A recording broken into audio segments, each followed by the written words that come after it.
Hello అండి, నేను Shravani. Welcome back to our channel our life our wish. ఎలా ఉన్నారండి? అందరూ బాగున్నారా? ఇవాళ వీడియో విషయానికి వచ్చేస్తే ఇవాళ అయితే మీకు ఒక మంచి ప్లేస్ చూపిస్తాను. ఆ ప్లేస్ ఏంటన్నది నేనైతే పేరు చెప్పట్లేదు. కుదిరితే మన వాళ్ళు గెస్ట్ చేస్తే కమెంట్ సెక్షన్లో షేర్ చేయండి, చూద్దాం. లేదంటే లాస్ట్కి నేనే షేర్ చేస్తాను, చూసేయండి. ఇంతకీ మీ వీకెండ్ ఎలా జరిగింది? మా వీకెండ్ అయితే యాజ్ యూజువల్గా చాలా హ్యాపీగా బిజీగా గడిచిపోయిందిలేండి. ఇవాళ వీడియో అయితే ఈ వీకెండ్ది కాదండి, లాస్ట్ వీకెండ్ అనమాట. సో పొద్దున్న బ్రేక్ఫాస్ట్తో డే అయితే స్టార్ట్ అయిపోయింది. ఏదైనా పని చేసేటప్పుడు ఈ ఫేస్ ఎక్స్ప్రెషన్స్ ఏంటోనండి రకరకాలుగా ఉంటాయి. నాదే కాదు, మీరు కూడా. నాదైతే క్యాప్చర్ చేసి చూపిస్తాను కాబట్టి తెలుస్తుంది. మిమ్మల్ని మీరు కూడా అబ్జర్వ్ చేసుకోండి, భలే నవ్వు వస్తుంది. ఎందుకు పెడతామో ఏంటో అలా. లాస్ట్ వీకెండ్ అయితే వాకింగ్ కూడా వెళ్ళలేనంత వర్షాలు పడ్డాయి అనమాట. సో సండే వాకింగ్కి వెళ్ళలేదు, లేట్గా లేచాము. చక్కగా కాఫీ తాగేసి ఇంకా క్లీనింగ్ వర్క్స్ అవి చేసుకున్నాక బ్రేక్ఫాస్ట్ ప్రిపేర్ చేస్తాను. చూసారా, లెఫ్ట్ హ్యాండ్తో చేస్తున్నాను కదా. కెమెరా మహిమండి. నాదైతే రైట్ హ్యాండేలండి, బట్ ఇలా వీడియోలో అలా లెఫ్ట్ హ్యాండ్గా అనిపిస్తుంది అనమాట. నాకేంటో అప్పుడప్పుడు అలా లెఫ్ట్ హ్యాండ్ కుకింగ్ లెఫ్ట్ హ్యాండ్తో పనిచేసే వాళ్ళని చూస్తే బాగా అనిపిస్తుంది. అదొక డిఫరెంట్ ఇదనమాట. మా చిన్న పాపకైతే అది యాక్చువల్గా లెఫ్ట్ హ్యాండెడ్ అనమాట. కానీ నాకు దాంతో చిన్నప్పుడు హోంవర్క్స్ అవి రాయించడం కానీ, లెటర్స్ ప్రాక్టీస్ చేయించడం కానీ లెఫ్ట్ హ్యాండ్తో, నేను రైట్ హ్యాండ్ యూజ్ చేసి చాలా కష్టం అనిపించింది అనమాట. అందుకని బలవంతాన దాన్ని లెఫ్ట్ హ్యాండ్ నుంచి రైట్ హ్యాండ్కి మార్చేశాను. సో అట్టా మా ఫ్యామిలీలో అయితే ఎవరు లేదులేండి. అంటే మా అత్తయ్య లెఫ్ట్ హ్యాండెడ్ అనమాట. సో అది మా చిన్న పాపకు వస్తే నేను దాన్ని బేర్ చేయలేక రైట్ హ్యాండెడ్గా మార్చేశాను. సో అంతా రైట్ హ్యాండెడ్ అనమాట. బట్ లెఫ్ట్ హ్యాండెడ్ వాళ్ళు వర్క్ చేస్తే కొంచెం డిఫరెంట్గా భలే అనిపిస్తుంది చూడటానికి. ఇక్కడైతే ఊతప్పం వేస్తున్నాను. పాత పిండి, కొత్త పిండి, మిగిలిన పిండి, ఆ పిండి అన్నట్టు ఎన్ని రకాలు ఉంటాయో కదా. అంటే ఫస్ట్ పిండి గ్రైండ్ చేసుకున్నాక 2 గిన్నెల్లో తీసుకుంటాం కదా, మళ్ళీ దాన్ని కొంచెం వాటర్ కలిపి లూజ్ చేసుకోవడం, అట్లా ఆ మిగిలిన పిండి కలిపి మొత్తం ఒక గిన్నెలోకి అయితే సర్దేశాను. ఇడ్లీ పిండితోలేండి. ఇడ్లీ పిండితో ఊతప్పం ఎంతమందికి ఇష్టం? ఇదైతే ఒక రకమైన క్రిస్ప్తో ఉంటుంది. దోశ పిండితో అయితే ఒక రకమైన సాఫ్ట్నెస్ అనమాట. తాలింపు లేని చట్నీ కూడా రెడీ అయిపోయింది.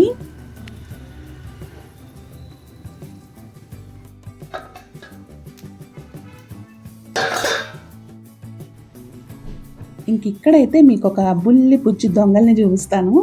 ఎవరనుకుంటున్నారా? అదిగోండి ఆ పక్షులు. అసలు అవి చేసే అల్లరి ఉన్నాయి కదా, మామూలుగా కాదు. ఈ ప్యాడీ తోరణ ఉంటుంది కదా, అవి మొత్తం తినేస్తాయి అన్నమాట. తినేసినవి అంటే చక్కగా లోపల ఆ వడ్ల గింజలో నుంచి బియ్యపు గింజ ఒలుచుకుని పై పొట్టు మాత్రం కింద పారేస్తాయి అన్నమాట. అవి అలా చేసే ఆ బుజ్జి దొంగతనం వల్ల నాకు ఎంత పెద్ద పని పెడుతున్నాయి అనుకున్నారు. అయినా కానీ బాగుందిలేండి. చక్కగా అక్కడికి వచ్చి మంచిగా సౌండ్ చేస్తూ అవి తింటూ, కొన్ని లోపలికి పడేస్తాయి, కొన్ని బయటకు పడేస్తాయి. మనకి అదనమాట తొక్కలు, ఒడ్లు బియ్యం వచ్చేసాక పైన ఉంటుంది కదా నూక, అది అలా అవి చేసి అల్లరి చూసుకుంటూ ఇంకా న్యూస్ పేపర్ అయితే తిరగేస్తున్నాను. ఇంతకీ మీ మొదటి సంపాదన ఎంత మీకు గుర్తుందా? నాకైతే గుర్తుందిలేండి నా మొదటి సంపాదన. అవి చూడగానే భలేగా అనిపించింది. నేను అప్పుడు జాబ్ చేసిన రోజులకు వెళ్ళిపోయాను. నిజమే కదా, మనం సంపాదించినప్పుడు రూపాయిని చాలా జాగ్రత్తగా ప్రీషియస్గా ఫీల్ అవుతాము. అందుకే అంటారు సంపాదిస్తే తెలుస్తుంది రూపాయి విలువ అని. ఎనీవేస్ ఇక్కడైతే మంగళసూత్రాలు ఇప్పుడంతా డైమండ్స్తో వచ్చేస్తున్నాయి కదా, ట్రెండ్ ఎప్పటికప్పుడు అప్డేట్ అయిపోద్ది. అయితే ఇది నేను ఫస్ట్ ఎప్పుడు చూశానంటే, లక్ష్మీ ప్రణతి వాళ్ళ బ్రదర్ మ్యారేజ్ అయ్యాక తిరుమల వెళ్ళారు కదా, అప్పుడు తను వేసుకుందనమాట. నేను అప్పుడు చూసినప్పుడు అనుకున్నాను, అయితే నేను ఏమైనా వైట్ స్టోన్స్ అట్లానేమో అదొక ట్రెండ్గా వేసుకుంది అనుకున్నాను. కానీ ఇప్పుడు అనిపిస్తుంది అనమాట, ఒక డైమండ్స్ అని. వాళ్ళకి వైట్ స్టోన్స్తో పని ఉందిలేండి. ఏదైనా డబ్బున్నోళ్ళు ఒక ట్రెండ్ సెట్ చేస్తారు, మన మిగిలిన వాళ్ళంతా దాన్ని అలా ఫాలో అవుతూ ఉంటారు అనిపిస్తుంది. జ్యువెలరీలో కానీ, బట్టలు, ఎందులో అయినా కానీ వాళ్ళు ఏదో చేస్తారు, దాన్ని మనం కాపీ పేస్ట్లు, రెప్లికాలు అన్నట్టు ఫాలో అయిపోతూ ఉంటాం కదా. సో అట్లా ఇప్పుడు మంగళసూత్రాలన్నీ అంటే కంప్లీట్ డైమండ్ అనమాట. మనకి గోల్డ్తో ఉండే తాళి చైన్ అంతా డైమండ్స్. చూడటానికి చాలా బాగుంది, చేయించుకున్నా బాగుంటుంది. కానీ తెలిసిందేగా, చిన్న డైమండ్ రింగ్ ఉంటేనే నాకు 50,000 అయింది. అంత పెద్దది కొనాలంటే లక్షలు పట్టుకోవాలి. లక్షలేం కర్మ, కోట్లు పట్టుకోవాలేమో. ఎనీవేస్ ఇంకా కుకింగ్కి వచ్చేద్దామే. ఇవాళ సండే స్పెషల్ అయితే మటన్ ప్లస్ ఫిష్ అనమాట. ఆ చిన్న పాప ఏంటో ఫిష్ తినట్లేదండి. ఏంటో మరి ఎంత బలవంతాన చెప్పినా వద్దు అంటుంది. సరే ఇంకా మరి అంత ఫోర్స్గా అయితే ఇది చేయలేకపోతున్నాను. అందుకని చెప్పి తను ఫిష్ తిందని చెప్పి కొంచెం మటన్ కూడా తీసుకొచ్చారనమాట మా వారు. ఈ ఫిష్ ఏంటంటే ఈ చిన్న చిన్న చేపలు ఏమంటారు, మెత్తళ్ళు అనమాట. యాక్చువల్గా ఇవి కార్న్‌ఫ్లోర్ అది వేసుకొని ఫ్రై చేసుకుంటే సైడ్ మంచింగ్‌కి బావుంటాయి. బట్ పులుసే చేస్తున్నానులెండి. పులుసు కూడా చాలా బావుంటది. చక్కగా ప్రాపర్‌గా చేసుకుంటే. మామూలుగా ఫిష్ కర్రీ అయితే నేను అన్నీ కలిపేసి డైరెక్ట్ పెట్టేస్తాను గదా! బట్ ఈ మెత్తల్లో వీటికేంటంటే ఓవర్ కుక్ అయిపోతే బాగోదు. అలా అని పులుసు ఉడక్కపోతే గూడా బాగోదు. సో, అందుకని చెప్పి ఇలా ఫస్ట్ కొంచెం ఆయిల్ వేసేసుకొని దాంట్లో ఆవాలు, మెంతులు వేసుకున్నాననమాట. అవి బాగా చిట్పటమన్నాక అప్పుడు ఉల్లిపాయలు వేసుకొని వేగాక ఇంకా మ్యారినేట్ చేసి పెట్టుకున్నాను ఆ నెత్తళ్ళకి. అంటే ఉప్పు, పసుపు, కారం, ఆయిల్ అవన్నీ వేసేసి సైడ్‌కి అలా పెట్టేసి సో, అవి వేసి అవి కొంచెం వేగాక చింతపండు పులుసు వేసి ఇంకా అలా కుక్ చేసుకున్నాననమాట. అలా లంచ్ ప్రిపరేషన్ అయిపోయింది. ఇంకా లంచ్ కూడా అయిపోయాక ఫ్రెష్ అయ్యాననమాట. ఎనీవేస్ కిచెన్‌లో WIW ఏంటనుకుంటున్నారా? వాట్ ఐ వోర్ అండి. అలా అక్కడ చూపిస్తున్నాను. ఇది స్కర్ట్ మీకు గుర్తుండే ఉంటది. బర్త్‌డేకి తీసుకున్నాను గదా! సో, అది వేసుకున్నాను. వాచ్ పెట్టుకున్నాను. ఒక బ్యాంగిల్ వేసుకున్నాను. చిన్న బ్లాక్ బీడ్స్ వేసుకున్నాను. వేసుకున్న బ్లాక్ బీడ్స్ అయితే సిల్వర్‌వండి. అవి నాకు ఎంత నచ్చేసాయో ప్రతిసారి అదే వేసుకోవాలనిపిస్తుంది. సింపుల్‌గా చాలా క్యూట్‌గా బాగున్నాయన్నమాట. ఎనీవేస్ నేను ఇవి ఎక్కడ తీసుకున్నానని మన వాళ్ళు ఇంకా అడుగుతూనే ఉన్నారు. విజయ ఆర్ట్ జ్యువెలరీలో తీసుకున్నానండి. బ్లాక్ బీడ్స్, శంకు లాకెట్టు అవి. సో, సింపుల్‌గా ఒక గోల్డ్ బ్యాంగిల్ వేసేసుకున్నాను. ఇంకా అంతే అనమాట. ఇదిగోండి ఫుల్ లుక్ అయితే ఇలా కనిపిస్తా ఉందనమాట. ఎంత కంఫర్ట్ ఉందనుకున్నారు. ఫుల్ కాటన్ కదా! సో, చాలా దూరం నడవాలి. అందుకని చెప్పి ఇంత కంఫర్టబుల్ వేర్ అయితే వేసేసుకున్నాను. ఇంట్లో 2 గంటలకు బయలుదేరాల్సిన మేము మా వారు అపార్ట్మెంట్ సేవలో బిజీ అయిపోవటం వల్ల ఇంట్లోనే 3:30 అయిపోయినట్టుందనుకుంటండి. అంతే. వచ్చి లంచ్ చేసి బయలుదేరేటప్పటికి అలా ఉంటది. ఏం చేస్తాం ఎనీవేస్ లేట్ అయిపోయింది. వద్దులే మళ్ళీ అదంతా ఎక్స్‌ప్లోర్ చేయాల్సింది ఎక్కువుందనమాట. అంటే మా వారు లేదులే వెళ్దాం అన్నారు. యాక్చువల్‌గా ఈ ప్లేస్‌కి వెళ్దాం అన్న ప్రపోజల్ కూడా మా వారిదే అనమాట. జనరల్‌గా ఇలాంటి ప్లేసెస్ నేను సజెస్ట్ చేసి వెళ్దాం అని చెప్పి ఫోర్స్ చేస్తాను. బట్ ఈసారి మా వారు అడిగారనమాట వెళ్దామని. ఎందుకంటే ఇదంతా నేచర్ రిలేటెడ్ ఎక్కువ దూరం నడవాలి. మొక్కలు, ప్రకృతి వీటికి ఎక్కువగా నేను కనెక్ట్ అవుతాను. మా వాళ్ళకి ఇష్టం గానీ బట్ అంత ఎంజాయ్ చేయలేరు. సో, ఇది నా మైండ్‌లో ఎప్పుడో ఉన్నా గానీ మా వాళ్ళు అంత దూరం నడవలేరులే, సరే ఎందుకు వాళ్ళని ఇబ్బంది పెట్టడం అన్నట్టు నేను ఎప్పుడు ఇక్కడికి వెళ్దాం అన్న ప్రపోజల్ తీసుకురాలా. ఇంకా మా వారే అడిగాక ఇంక ఊరుకుంటామా? లగెత్తు అన్నట్టు రెడీ అయిపోయి వచ్చేసాము. సండే మామూలుగా ఉందనుకున్నారా క్రౌడ్. పార్కింగ్ గూడా దొరకలేదు. మళ్ళీ హాఫ్ కిలోమీటర్ పైన ఎక్కడికో వెళ్ళి అక్కడ ఒక ముసలాయనకి డబ్బులిచ్చి అక్కడ వాళ్ళ ప్లేస్‌లో పార్క్ చేసుకున్నాం అనమాట. మళ్ళీ అక్కడి నుంచి వెనక్కి తిరిగి నడుచుకుంటా వచ్చాం. మామూలుగా కాదు. ఇంత వస్తే టికెట్లు ఏమన్నా బుక్ అవుతున్నాయా అంటే వాళ్ళు కౌంటర్‌గా ఏం పెట్టలేదనమాట. మనకక్కడ ఒక క్యూఆర్ కోడ్ పెట్టేసి మనమే ఓన్‌గా బుక్ చేసుకోవడం. అదేమో నెట్వర్క్ ఇష్యూ ఉందో ఏమో గానీ మా వారు వచ్చేలోగా ఆయన పార్క్ చేసి వచ్చేలోగా అంటే మేము కూడా అక్కడి వరకెళ్ళి కాకపోతే కొంచెం ఫాస్ట్‌గా నడుచుకుంటూ వచ్చేసాం. ఆయన అక్కడ ముసలాయనతో మాట్లాడి వేరే దగ్గర పార్క్ చేసి అట్లా. మేము ఆయన వచ్చే వరకు కూడా నా ఫోన్‌లో నెట్వర్క్ ఇష్యూ వల్ల అసలు అవ్వలేదనమాట. మళ్ళీ మా వారు వచ్చాక ఆయన ఫోన్‌లో చేస్తేనే మొత్తానికి టికెట్లయితే అయ్యాయి. రూ. 100 అనమాట పర్ హెడ్. 12 ఇయర్స్ లోపో ఏమో ఫ్రీ ఉన్నట్టుందండి. అట్లా సమ్ ఏదో ఉంది. మాకైతే 100 4 మెంబర్స్ కదా 400 అస్సలు ప్లేస్ ఉంది మాస్టరు. గుర్తుపట్టారా? గుర్తుపడితే కామెంట్‌లో చెప్పేసేయండి చూద్దాం. ఎంత బావుందండి బాబు! పైగా మేము వెళ్ళిన టైం ఈవినింగు క్లౌడీగా ఉంది. కరెక్ట్‌గా 5కి వెళ్ళాము. 6 కల్లా అది క్లోజ్ అనమాట. 1 అవర్ అయినా సరే గానీ ఎంత మంచిగా అనిపించిందో అక్కడ టైమ్ స్పెండ్ చేయడం. మెయిన్‌గా ఈ బ్రిడ్జి చూస్తే నాకైతే 'మిర్చి' మూవీ గుర్తొచ్చేసింది. అందులో ప్రభాస్‌ది, అనుష్కది ఒక సీన్ ఉంటది కదా! ఇలా బ్రిడ్జ్‌లో.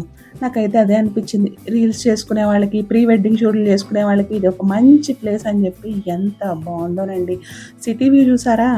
నైట్ టైమ్ అలౌ చేయరు గానీ నైట్ టైమ్ ఉండి చూస్తే మాత్రం అదిరిపోద్ది. ఇది హిమాయత్ సాగరా? హుస్సేన్ సాగరా? ఏదోలెండి. ఏదైతే ఏమైంది గానీ, ఈ 2 చెరువులు మాత్రం హైదరాబాద్‌కి అసెట్ అనమాట. పెద్ద మంచినీటి చెరువులనమాట. అవి ఎంత బాగున్నాయి అనుకున్నారు. నాకైతే మా ఊర్లో కృష్ణా నదే గుర్తొచ్చేసింది. అక్కడ చేపలు గూడా పడుతూ ఉన్నారనమాట. ఎనీవేస్ ఈ ప్లేస్‌కెళ్తే అక్కడ మంచి ఫిష్ ఫ్రైని గూడా ఎంజాయ్ చేయొచ్చండోయ్. అంటే ఫ్రెష్ చేపలు అక్కడే పెట్టి చక్కగా ఫ్రై చేసి ఇస్తారనమాట. బట్ మేము ఇంట్లో ఆల్రెడీ ఫిష్ మళ్ళీ నైట్‌కి కూడా ఇంకా ఉందని చెప్పి ఇంకా తినలేదు కానీ బట్ ఇక్కడ ఫిష్ మాత్రం బావుంటది. ఇంతకుముందు మేము గండిపేట లేక్‌కెళ్ళేటప్పుడు ఇక్కడ నుంచి ఫిష్ అది కూడా పార్సెల్ తీసుకెళ్ళాము. చాలా బావుంటది. ఎవరైనా వెళ్తే మాత్రం తప్పకుండా ట్రై చేయండి. ఇంతకీ గుర్తుపెట్టేసి ఉంటారు నేను ఇన్ని చెప్పాక ఈ ప్లేస్‌ని. మొత్తం నేచరేనండి. ఎంత ఫ్రెష్ ఆక్సిజన్ అంటే మామూలుగా కాదు. కానీ ముసలోళ్ళు, కడుపుతో ఉన్నోళ్ళు, చిన్న పిల్లల్ని జస్ట్ అప్పుడే ఉన్న మంత్స్ బేబీస్‌ని కూడా తీసుకొనొచ్చారండి. అనిపిచ్చింది. అంటే అది చూడాలి ఆ ఎగ్జైట్మెంట్ కన్నా కూడా ఇంత మంచి ఫ్రెష్ ఎయిర్, ఇంత మంచి ఎన్విరాన్మెంట్లో చక్కగా వాళ్ళు కూడా టైం స్పెండ్ చేస్తున్నారు అనిపించింది అనమాట. 8th మంత్ 9th మంత్ ఉన్న ప్రెగ్నెంట్ లేడీ కూడా ఇంత దూరం ఎలా నడిచిందా అనిపించింది. బట్ అంత ఫ్రెష్ ఆక్సిజన్ కోసం ఓకేలే అనిపించింది అనమాట. ఎనీవేస్ ఇంక ఇక్కడ బర్డ్స్ చూసారా, మేమైతే ఆ బర్డ్స్ ఉన్న దానికి వెళ్ళలేదండి. ఎంత క్రౌడ్ అనుకున్నారు, ఆ క్యూ లైన్ దగ్గరే చాలా ఉంది. నాకు అర్థమైపోయింది, లోపలికి వెళ్ళినా మనం ఆ బర్డ్స్ని ప్రశాంతంగా ఫీడ్ చేయలేము, వాటిని మన దగ్గరికి వస్తాయో రావో అని ఎదురు చూడాలి.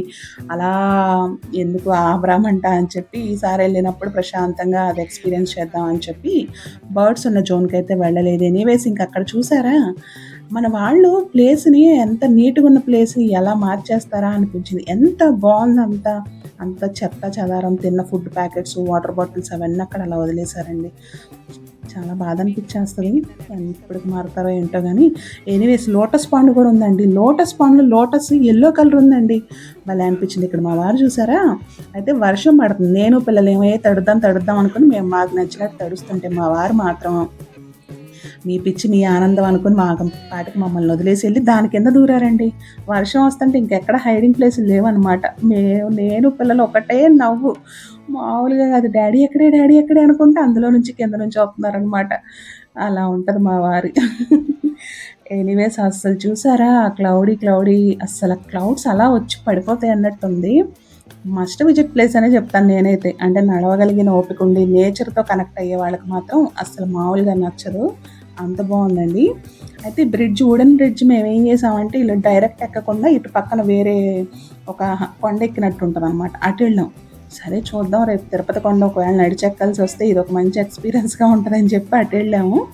అలా అటు నుండి వెళ్ళి మళ్ళీ ఇటు బ్రిడ్జ్ కవర్ చేసుకుని అలా 1 అవర్లో మంచిగా చూసాంలేండి. చాలా బాగా అనిపించింది. సో ఎవరన్నా వెళ్ళాలంటే ఈ మాన్సూన్ సీజన్ బాగుంటుందండి. అంటే మరీ వర్షం పడి రచ్చరంబోలలాగా ఉంటే కష్టంగానే నడవటం. బట్ మేము వెళ్ళినప్పటికీ డ్రైగానే ఉంది. మెయిన్గా చక్కగా ఇలా క్లౌడీగా ఉంటే నాకైతే నిజంగా అక్కడి నుంచి అసలు వదిలి రావాలనిపించలేదు. కానీ తప్పదు, ఇంకా సెక్యూరిటీ గార్డులు వచ్చి వెళ్ళాలి మేడం అంటూ ఉన్నారనమాట. ఎనీవేస్ మేము లోపల టికెట్ ఇచ్చి వెళ్తుంటే అక్కడ ఉన్నారు, ఏంటమ్మా ఇంత లేటుగా వస్తే ఏం చూస్తారు చెప్పండి, పొద్దున్నే రావాలమ్మా అని అన్నారు. అయ్యా అనిపించింది. ఏం చేస్తాం, మా వారు అపార్ట్మెంట్ సేవల వల్ల అయితే మరీ పొద్దున్నే రాకపోయినా 2 o'clock వద్దాము, ఒక 2-3 hours అక్కడ స్పెండ్ చేయొచ్చు అనుకున్నాం. బట్ ఇంకా ఆ పని వల్ల అలా లేట్ అయిపోయి ఒక 1 hour స్పెండ్ చేసాం. పైగా ట్రాఫిక్ నుంచి పార్కింగ్ చేయడానికి అదొక పెద్ద క్యూ లైను. అలా మొత్తానికి ఒక 1 hour తిరిగి మళ్ళీ ఇంటికి అయితే వెళ్ళిపోతున్నాము. కానీ చాలా బాగా అనిపించిందండి ప్లేస్ అయితే. నాన్ స్టాప్గా మాట్లాడుతూనే ఉన్నానా ఏంటోనండి, అలా ప్రకృతి గురించి చెప్పమంటే పరవశించిపోతాను అన్నట్టు ఉంటుంది. అది చెప్తున్నానుగా, దానికి కనెక్ట్ అయ్యే వాళ్ళకైతే నచ్చిద్ది. ఏముందలే ఎప్పుడు ఉండే చెట్లు పొట్లే అనుకుంటే నథింగ్ అనమాట. బట్ అబ్బా ఇంత మంచి నేచర్ ఉంది, ఇలా ఉంది అలా ఉంది అనుకుని నాలాగా నేచర్కి ఎగ్జైటెడ్ అయ్యే పీపుల్కి అయితే బాగా నచ్చేసింది. సో ఈసారి వెళ్ళినప్పుడు ఆ బర్డ్స్ జోన్కి వెళ్ళి అది కుదిరితే మళ్ళీ అప్పుడు షేర్ చేస్తానండి. ఇప్పుడైతే మా ఇంటి బర్డ్స్ చేసే అల్లరి చూసేయండి. యాక్చువల్గా క్యాప్చర్ చేశాను అంతకుముందు, ప్రీవియస్ వీడియోలో ఉంది, కుదిరితే నెక్స్ట్ వీడియోలో షేర్ చేస్తాను. అసలు మొత్తం అనమాట ఎవ్రీ 1 hourకి అదంతా నిండిపోతుంది అన్నట్టు వేసేస్తున్నాయి బుజ్జి పక్షులు. ఎంత బుజ్జి అల్లరి చేస్తున్నాయో, అయినా కానీ ఎంతో నచ్చేస్తున్నాయి. సో ఇదండి ఇవాళ వీడియో. లాస్ట్ సండే అలా గడిచిపోయింది. నిన్న సండే ఫుల్ షాపింగ్తో గడిచిపోయింది. ఎందుకనుకుంటున్నారా, మా పెద్ద పాపకి కాలేజ్ కూడా స్టార్ట్ అయిపోతుంది అనమాట. సో అందుకని చెప్పి వీకెండ్ అలా అయిపోయింది. సో ఇదండి ఇవాళ వీడియో. మరొక మంచి వీడియోతో మళ్ళీ కలుద్దాం. మీకు కనుక నా వీడియోస్ నచ్చితే తప్పకుండా ఛానల్ని సబ్స్క్రైబ్ చేసి వీడియోస్ లైక్ చేసి వీడియో ఎలా ఉందన్నది తెలియజేస్తారు కాదు, హైప్ చేయడం అస్సలు మర్చిపోవద్దు. బాయ్.